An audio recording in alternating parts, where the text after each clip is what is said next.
Welcome to Open Up and Say, ah! Stories from underneath the paper gown. Stories from underneath the paper gown. Welcome. Hey, Ellie. Welcome. Hi, Julia. Hi. Hi. Got any good stories this week? Yeah. Yeah. Back in our day, which was the 1980s, let's call it. Let's The call our day. 1900s. In the Let's call it- 1900s. Sure, in the 1900s, but in our Yeah. childhood, which was the 1980s, Yeah. if you needed orthodontic work, they might Mhm. first pull some teeth.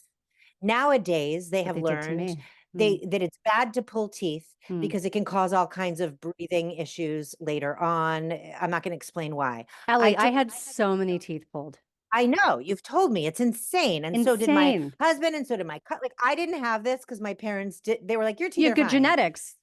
You Well, didn't they're need fine. it. They're crooked, but they're good enough. Yeah. My brother had the mess of a mouth, so he got all Okay. the things. And I can't Okay. remember if he had teeth pulled now that you mention it. But my son is now of age to be taken to an orthodontist. And they said, we'd like to give him, he's got some crowding. We'd like to give him a palate expander. And I Oh, was like, yeah. what is this? Julia, this is an insane medieval contraption Sounds it. where they basically put metal around some teeth, Mhm. and then the metal connects to a thing on the roof of the mouth, and it's got a little hole in it.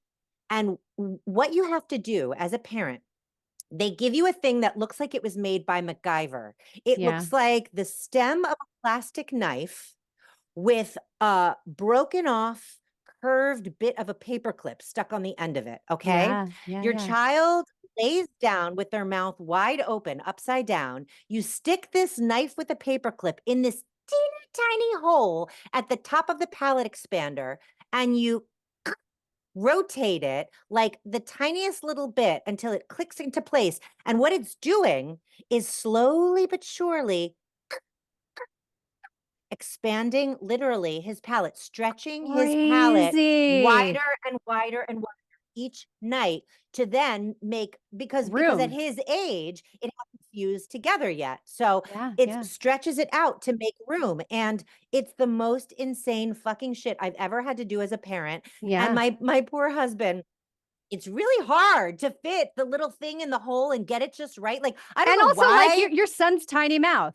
You know, he's a kid. Why they entrust parents. And my son's cool, like he can deal with shit. Yeah. But recently when we were doing it, my poor Joshua husband, he like didn't get it quite right. And he like panicked and his hand released and he dropped the thing down my son's throat. Like it like went down and like it was my God. It was like I'm making the equivalent of like when the mom steps in and lifts the car off of her kid. Yes. I think nanoseconds passed before I like stuck my hand down his throat and pulled it out. So it really wasn't like fully down his, but it was like he dropped it, I grabbed it out, and he was like, well, I'm already having to deal with this. And why did you do this to me? And this is terrible. Oh, I should also say when this happened, my kid had COVID. So he had just like a day or two before, like thrown up, had a sore throat, but we were still, you couldn't pause the palate expansion. Can't pause the palate. Can't pause the palate because of COVID. Oh my God, the things we have to do to our bodies, to other people's bodies. It's madness. So a palate expander. So we're like cranking his head open bit by bit, night by night. That's fun. Isn't it? Yeah. I kind of want to show you the tool, but I don't know where it is right now. And also some people are just listening and we'll not watching. Post it on socials. Oh yeah. Yeah. Oh yeah. We can do that. Oh yeah, we can do that. Oh yeah. Yeah. What about you? Mine's not as exciting as yours. That was truly fascinating. Doesn't have to be a contest. I know. Isn't it though? Yeah, I won. You won already. No, you haven't told yours yet. What is it? Okay. So the other day, I teach Pilates on Sundays in Jersey City. And I typically drive there from where I live because parking on Sundays is like very easy. And I can usually find this space like right in front of the studio, which is like a miracle and wonderful. But this only happens at like, 8 a.m. on a Sunday. So I always aim to get early to the studio because, people come early and I just I need a minute to prepare and just kind of gather my thoughts and, chill for a second. And then people usually start coming in and I, whatever. So, typical morning, I'm like getting on my, way to go out there. and not realizing that there is a neighborhood event Oh, that I was unaware of. oh, And tons of streets were blocked off. I'm talking like every street that I needed to go down was blocked off. Keeping in mind, I don't really know Jersey City. I don't live there. So I have a vague like idea of the layout of where things are, but I don't walk it, I don't go there enough to and spend time there to where I actually know where things are. So Google is no help because Google is not acknowledging street closures in the moment. It keeps sending me in this circle and I can't get down the streets and I can't, class starts at 9. It is now 20 to 9. And I'm like, all right, I just need to find parking and then run. and get to the studio because if I don't, I'm just going to be late and I can't have people like standing outside or the nightmares. I'm just like, oh my God, like what's happening? Also, in that moment, I thought I had a full class, which for me is 6 people. So I'm like, fuck, fuck, fuck. So by the time I park the car, I turn on my Google Maps, just to see like what the walking time is. It's 15 minutes. It is 8:45. And I'm like, that is not going to work. Ellie, I start to sprint. I ran almost a mile. Wow. Okay. I got there at like 7 minutes till 9 or something, maybe 10 till 9. I mean, pretty good. I made really, really good time. Very impressive. And at that point, a bunch of people had canceled. So it was so funny. I only had like 3 people in the class because people were all realizing the issue and were like, I'm not coming to this class. So I can't park. I can't get there, whatever. And got everybody in. But for people who don't know me or don't know what's gone on with me in this past year, I had ACL reconstruction surgery of the recording of this right now. We are in April. So about a year ago, almost to the week, I had ACL reconstruction surgery. So the fact that I was able to run nearly a mile without any hesitation or any trouble or any problem was a real feat for me. And it was very satisfying because my knee was like a little sore later, but like I didn't have like a typical kind of muscle soreness or whatever. And I was like, I guess I'm in pretty good shape. And that's like pretty exciting, but it sucked. I bet. It really sucked. Were you like, yeah, I was like, I mean, not so bad, which again was also impressive. Yeah, you're in shape. I wasn't completely like out of breath, but like by the time I got there, I was just like, hi. Like 2 people were standing outside. I was like, I'm here. I'm here. I made and listen, like no matter how in shape you are, running is its own thing. It's its own thing. Yeah. That's impressive.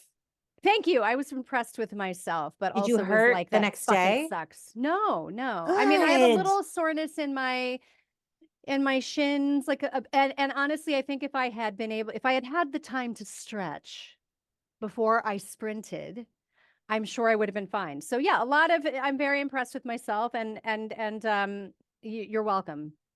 That story was all about me and my being impressed with myself. Well, I'm impressed with you. So thanks. Who do we have on the show? Today we have Kit Green, who is just like a legendary UK performer who I met when they were Christopher Green, and they are transitioning to Kit Green and really coming into their own. Like, you'll hear like as a performer who's gotten a little bit older and didn't expect to have success at this point. It's just like a great message for anyone that anything can happen at any time and you should never give up and like be who you are, and really super inspiring. And they're so fun, and I just can't wait for you to meet her. Yeah, I'm excited. Yeah. Let's do it. Kit Green is a multi-award-winning artist from the UK. Her work sprawls across theater, music, broadcast, and academia, and her own brand of experimental entertainment. Experiential. You go for it. We just had a whole conversation about not being able to see, listeners, and here we are. Kit wrote us this brief bio and included the sentence, Kit has nice hair. I agree. Beautiful hair. And Kit, welcome to the show. Thank you. That's really great. Thank you. It's nice to be here. Annie, you're opening your mouth to say something. Do it. Speak to me. Well, I have a question for you. Please. And the question is, when it comes to interactions with medical professionals, what sort of a patient are you? Are you someone who shows up with a list? Are you nervous? Just tell us, how do you handle that?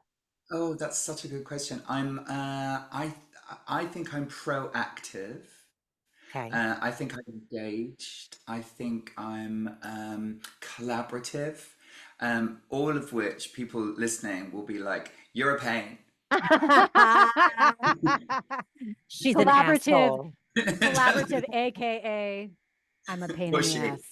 So Yeah. when you walk into the room, have you Googled extensively and are you presenting medical terms to the physician and Oh no, well, maybe not that. I think I respect knowledge. Like I am too lazy to have done that many years of medical school, so I totally respect that. But at the same time, no, I think it's probably more in terms of navigating the system, Mm, which in the UK is complicated and unbelievably brilliant, and I won't hear a word against it. Do you know what I mean? Like it's so yes. wonderful, yes. Yeah. but it's really complicated, and you sort of have to be very proactive and sort of like going, right, so did you get these, did you get my notes? Okay, let me find them, and then like charm people and sort of like go, I sent them on the 19th, so don't worry, I'll just go through the filing cabinet myself, you just sit there. Do you know what I mean? Like Yeah. I'm very kind of You're a engaged. people um, pleaser is what you are. I'm a system manipulator by being a Oh, people. I hear that. Yes. I can completely see that. And Um, yes, and I like doing that to the extent that when I started transitioning only like 3 years ago through the National Health Service in the UK, and my GP, my personal doctor, basically said, "Why don't you just write the referral and I'll copy and paste," which made me so happy. Smart. She just knew that like this was just going to be quicker all round. Yeah. And also I'm a writer, do you know what I mean? So I was like, and then she just cut and paste it and then signed it. Sounds great, love, doctor, blah, blah. well So I'm manipulated. that kind of person. No, we've Sounds heard like some, she knew what she was doing. yes. Yeah, thanks.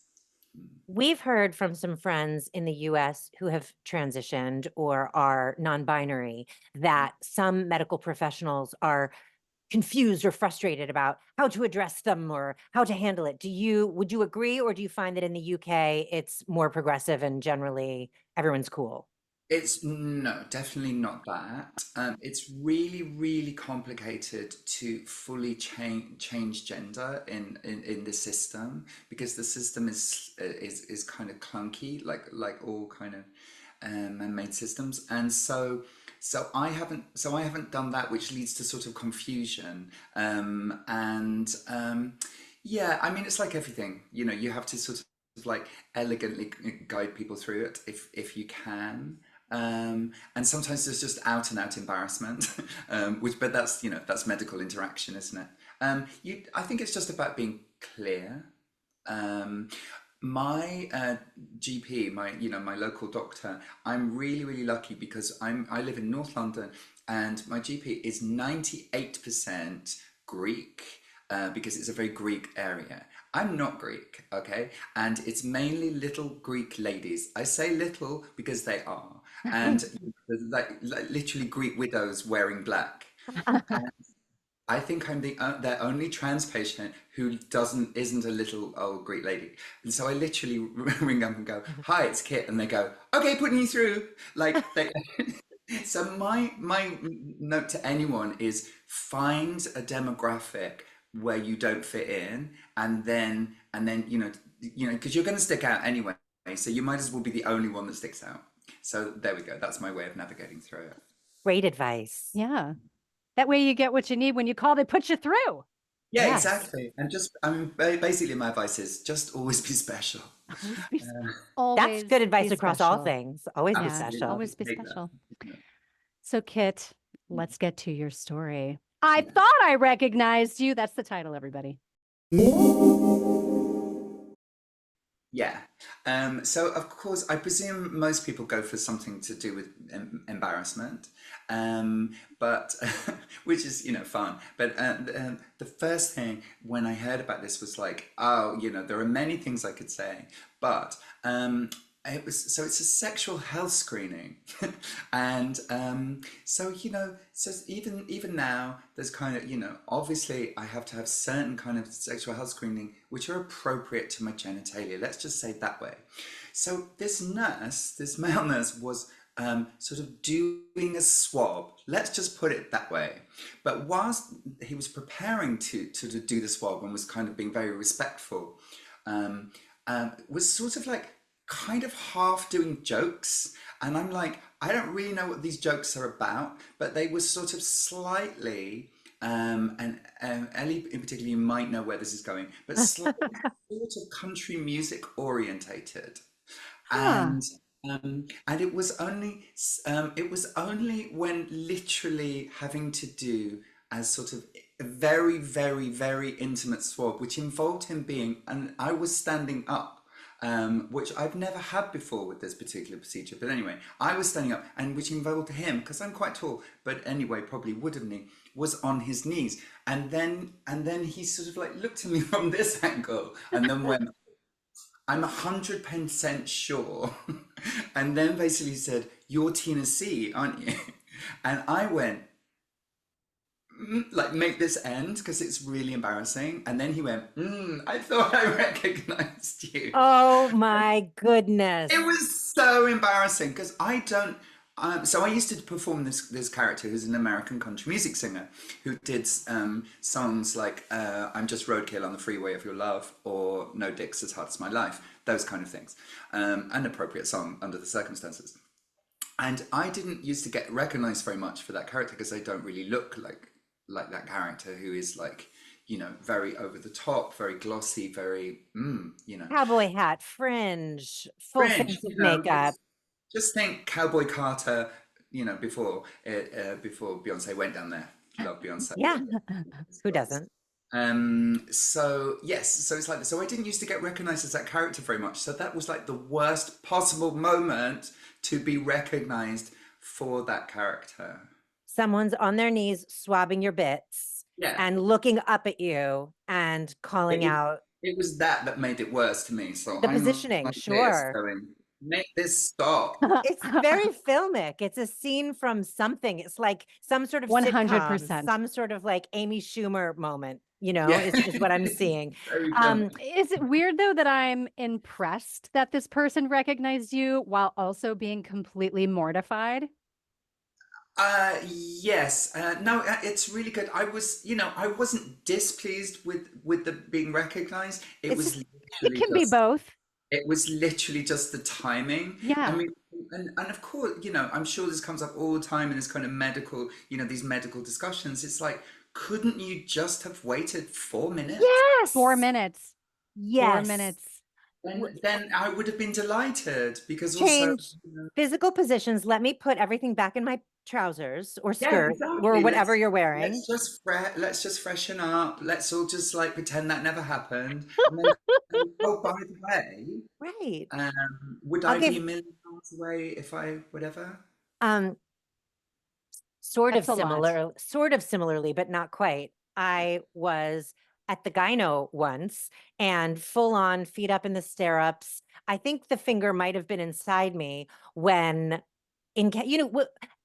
as a woman at the gynecologist, at least the way I operate is I do my best to make as much casual conversation as possible while it's all happening, just to make it like That's everybody's funny. I'm comfortable the here. opposite. I'm just like, Oh, are you? Yeah, I'm like, I'm here. Oh, I'm like, what You are we do your watching? thing. I'm not what here to movies make did you we watch? comfortable. You make me comfortable. It That's makes great. I love that. I'm here. That's the least you could do, and I love that. making I it walk makes my me body, not walk comfortable. more.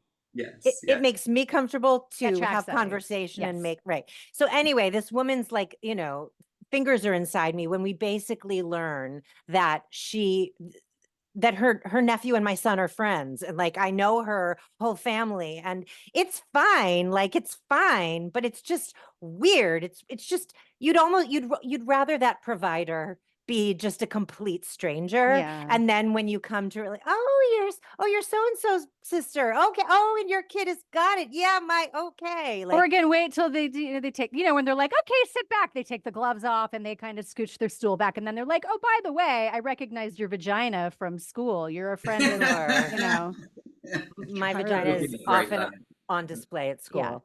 Yeah. I knew it. My mother was a midwife the whole of her professional career. So my childhood was Oh, Ellie. by my mum, who anyway, we don't have time for this fully, but has no boundaries. But clearly, it explains a lot about me. And so my life, especially my childhood, was populated with this. Do you know Mr. Ashworth? No, no reason. And then, do you know Mrs. Jones? No, no, no, nothing. And then like, is one of yours? So I'd be like 15, and I knew that my mum ran these sexual, family planning. Oh, Competitions. And okay. so she would go, is one of your school friends, Marcia Braithwaite? And I would go, why? And she would Ah, go, oh, no reason. Really? And so she had no boundaries whatsoever. So I basically knew everything about my teachers' sex lives. I knew that one of my sports teachers only had one testicle because she just let it slip one Mm, day, as one and does. then and then brilliantly would go, oh no, no, no, I forget I said it. I'm like, can I forget never. You this? can never Never, forget. never. So she was that one. So she would definitely be doing that with the finger inside you, going, oh, by the way, I know your child. Oh, by the way, the one testicle reminds me, my mother's from London also. And so, Yes. so being a Jew from London, she has a lot of odd parody songs about Hitler, like more than What? one. Oh no! Well, of course, Hitler famously only had one Had ball. one testicle, Hitler yeah. has only got one ball, the The other other is is in the hanging on Albert the wall. Hall. Oh, hers was His hanging on the mother. wall. Oh no, his mother. Wait, The other is Oh, in the Albert Hall was Albert so much Hall. better. wait, you do your Yeah. lyrics and then I'll do mine. Go, Mhm. please. Okay, this is so fun. This is folk art. This is. I love this. Hitler's only got one ball. The other is in the Albert Hall. His mother, the silly bugger. And then I can't remember the last line. Okay, so maybe there's There's verses. something, something, something. The other. Anyway. Here's mine. Yeah. Hitler has only got one ball, the other is hanging on the wall. Himmler, he had one similar, but poor old Goebbels had no balls at all. That's so good. She didn't make it up, but there's another. If you had told me this morning when I got up that I was going to be listening to the two of you sing about Hitler this afternoon, I would have said, you're crazy. Well, it's just natural. It follows naturally from one testicle. That's just really the first person I think of is Yeah. Hitler. No, it's true. Well, it's a great song, and I love your version of it. It's much better. Your mother has done well. She has kept the flame alive. I think it's the only song she knows all the lyrics to. That tracks. She forgets the lyrics to everything else. The rest of the songs go da da da da da da da da, da and then she trails off. That made me so happy. And isn't it? I mean, we're dangerously getting towards political propaganda during warfare. Yeah. But where are the songs about Putin's genitals? Do you know what I mean? Like, this is the way to win a war. Clearly. Agreed. This is a job for you and I. Yeah, come on. I Let's think get right. maybe. Yeah. Sorry to leave you out, Julia. You can Oh, join that's in so if you fine. like. You and I have our own band, Cooter Dip, which we have yet True. to, True. take on the road, but we'll get there eventually, Ellie. True. We'll write all the songs. We've gotten so far off track. I have a question out of nowhere, apropos of nothing. Of all the different specialists that a person has to see to maintain themselves, what is your least favorite type of doctor to visit and why? Wow. I mean, it's got to be hemorrhoids, hasn't it? I mean, Oh, without even really thinking it through. I mean, it's got to be that sort of area. right. And then, although, colonoscopy is always fun. Oh, love those. It's a Yeah. good nap. Yeah. It is a good nap. Yeah. I mean, I'm celiac, so I have to have those kind of things a lot. So I'm like really, Oh, so I I have have all of that. ulcerative colitis. I'm in the other side of the. Oh, So, there yeah, we I've been go. Now you doing see, it, now we're in a band. Yeah. Yes. No, you're in a Yes. band. The We're in the poop band. fertility systems group. Called the poop band. I feel like hemorrhoids, like, I don't know. I've had hemorrhoids. I have hemorrhoids, but I have never gone to the doctor. I just sort of deal with it myself. I've never had them that bad. Yeah, I've not been exactly for that. I just have had to have Yeah. colonoscopies and stuff because of being, celiac, Yeah. and we always find some, just out of Yeah. Yeah. No, out of no, politeness, I think. I had my first colonoscopy this year, and they show you full color photos of what the pictures they've taken. And then the photo at the top was like a picture of my hemorrhoid and with like a big arrow pointing at it, was like hemorrhoid. And she was like, so, if you want to talk about that. And I was like, I'm good. Like, I'm not walking around like a cowboy. Like I'm able to operate in the world. No, no, it's true. And what the last time I had one, I was, they had this enormous screen, like huge, massive screen, Mhm. and it was right next to the bed. And so he keeps showing me things, and then in the end, one of the nurses says, "Are you okay? Is it all a bit intense?" And I said, I honestly think I've got motion sickness because the TV is too close to me and you're rushing through my bowels too quickly. And so can you move it back? And they went, "Oh, you're the first person that's pointed that out. But most people look like they've got motion sickness." And I was like, "Yes, because Now you know there's why. this enormous TV right next to you and you're going through your own You're intestines." taking a roller. It's like an I'm immersive an ride advocate. through Yeah. your own. Yeah, This is yeah, why it's Hey, I like just I this is why I just have them knock me out. I've done them awake and I've done them being knocked out completely. Prefer to knock me out. It is so weird looking at the inside of your own bowels while something is shoved up your butthole. yeah. And It's then not there's always the comfortable. thing, five they people didn't. in a room all pretending they can't see feces. Yeah, that too. What they do, they sort of like very politely in a very English way, sort of go, "Oh, like that." That last one was also marked because I was doing this poetry writing thing with this a songwriter that I work with, and so every day we were doing this like poetry Zoom, and one of us would lead it every other day, and just a bunch of people. Anyway, blah blah blah. So I was attending it whilst I was like doing the pre-med thing. I was attending it on Zoom, and so this nurse, this brilliant, lovely young man, it just opened the floodgates, and he started afterwards, when I was recovering, reading me his poetry. What? It's so sweet, but also Horrifying. wrong. It's wrong. I was trapped. I would much rather people recognize me while putting a swab up my whatever Same. than someone reading when I'm like coming around from things. I mean, I was a bit more awake than that. He did ask for my consent, but look, the wheel of consent, how much consent can you give in that You situation? cannot. You cannot. I mean, they have all the power. Are you going to say no?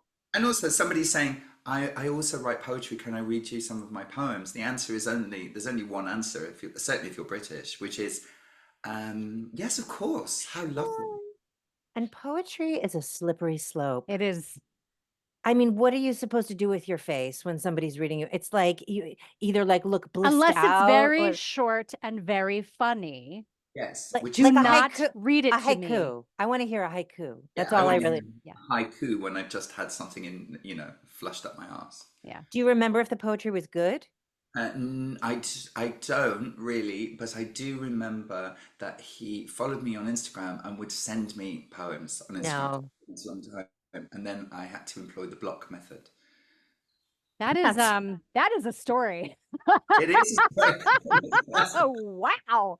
That has uncovered some trauma that I'd forgotten about, so thanks for that. Oh, You're welcome. I that's what we're here wonder for. if this nurse specifically chose you, like if there was some vibe you were giving off that was like No, it this was is my gonna. fault. It was because I was doing the poetry Zoom because they said it Oh, takes right, right, right, you've got something to do for like it takes like 90 minutes or something to right. before you have to go in really early, and I was like, "Oh, I can still do my Zoom thing between 10 and 11." Got it, And right. I then missed that came in detail. and I was like, "Oh, Right. I'm just doing this poetry thing." So it just opened the floodgates. So basically, Julie, your method of just being neutral and just like what I loved what you said. I'm here. I brought my body. I don't need to commit, and I'm just gonna be neutral from now on, as neutral as is possible for me. I think that's great because I think before you were like, it's all your fault, kid. It's all your fault. It is not Yes, your fault. That is so British. I know. It was my I'm fault. just blaming My you. fault. I put myself in that position. No, you didn't. I I say know. no.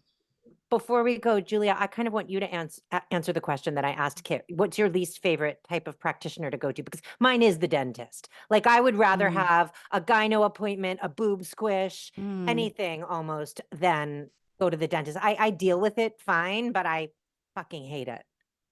Um, Oh, that's a hard one. And I believe it or not, I think it's actually like my GP. And here's why. Here's why. Because you only go to see your GP typically like for your annual, right? But like if I have to go see my GP like mid-year, something's got to be bad. Right. So I would say that. Okay. Runner up would definitely be the gynecologist because every time I walk through the door, it's like there's something wrong. I don't mind it. You're so weird. I'm like, I don't know. It's not that uncomfortable. It's like, I mean, I don't dread going in for my annual, Again, I think, look, again, it's like an annual exam is different from what I'm talking about. It's like well, the flip side is like, let's say I have bacterial vaginosis. Sorry, Kit. Let's say I have that. Yeah. I'm happy going to the gyno because I know that my torture is about to come to an end because I'm going to get a diagnosis and a pill and feel better almost immediately. Yeah. So I'm glad to go and have whatever suspicions I have about what's going on confirmed. Like, here's what I think it is. It's yeast, right? It's yeast. Okay, great. Give me the thing. Yeah, it's like, hooray, I have got gonorrhea after all, because then otherwise I don't have to live with this itching for That's ages. right. And the gyno, honestly, is one of the few places where diagnoses do seem to be black and white, at least in my experience. Yeah. Like it's this or it isn't. When you do the smear, it comes up with bad cells or it doesn't. Whereas when you go to the GP, they're like, I don't know. Try this, try that. Maybe it's this, maybe it's that. Anyway. And the It's a tough dentist is one. going to be painful no matter what. I mean, and Yeah. I just hate the dentist too. Well, this Yeah. has been remarkable. We've been really around the bend and back, I think. I don't even know what just happened, but Kit, I love you and I miss you and I wish we lived in the same country and I'm could coming write. to New York, but not for ages. But I'm doing a show next year, so You are? I'm gonna be hanging out at Park Avenue Armory. I love that venue. Fancy places. We will be there. Great. We will be there. Behind Park Avenue Armory. Like, I'm not doing it anywhere else. Do you know what I mean? Like, Yeah, why would you? But we will get to hang out. Julia, you can be part of the gang. Yes. Love it. Thank you. And by then we will have written some disparaging songs about distasteful politicians and dictators. Yes, by mocking their genitals. 100%. So that listeners can follow your progress and go to the Park Avenue Armory if they're New York based or nearby, please tell them where to find you online, your socials, all of that.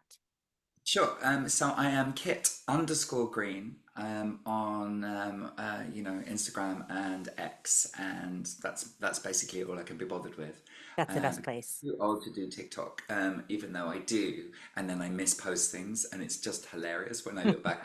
That's not what I meant at all. T.S. Eliot. That's a quote from T.S. Eliot, the love song of J.R. from Proof Rock. And the quote is, that's not what I meant at all. That is not what I meant at all. I don't think he meant it about TikTok, but he might as well have done. Kit_Green. Yes, please follow me. All right. And we'll put all that in the show notes. So if you don't remember it, don't worry, you can read it. That's right. Yeah. Thank you. Pleasure. Thank you. Chat about these things. It's just good, and it's good to get this stuff out. Do you know what I mean? To be clear about it. And I'm going to be a bit more like you, Julian. Just bring myself, and just that's enough. People was like, you just say I'm enough. You're enough. Just bring my body. That's enough. I guess I think my vagina is not enough, so I have to bring like my whole. There we go. So my that's charm. learning today. If I'm bringing the face or I'm bringing whichever part of my body, that's enough. They don't get small talk as well. Thank you for that. You've empowered me. I've made a difference today. I feel good. Yeah.